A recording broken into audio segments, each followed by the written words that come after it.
জেলার যুগ্ম আহ্বায়কবৃন্দ এবং আহ্বায়ক কমিটির সদস্যবৃন্দ এবং বিভিন্ন থানা উপজেলা ও ইউনিয়ন থেকে আগত প্রিয় ভাইয়েরা আমার, আসসালামু আলাইকুম।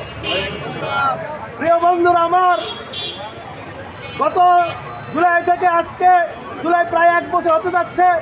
আপনারা জানেন আমরা আজকে জুলাই সত্যি উদযাপন করার কথা, কিন্তু একটি চক্র ঘাপটি মেরে আওয়ামী লীগের লুঙ্গির তলা থেকে তারা বিভিন্ন ষড়যন্ত্রের মাধ্যমে মত সৃষ্টি করার মাধ্যমে বাংলাদেশকে অস্থিতিশীল করতে চাচ্ছে এবং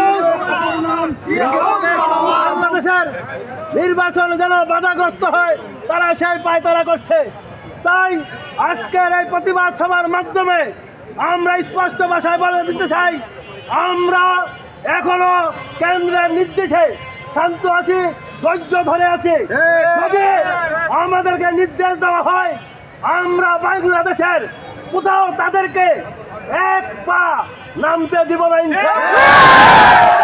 তাদেরকে যেখানে পাবো আমরা সেখানে তাদেরকে প্রতিহত করবো। ওই বৈরী আবহাওয়া আপনাদের সকলকে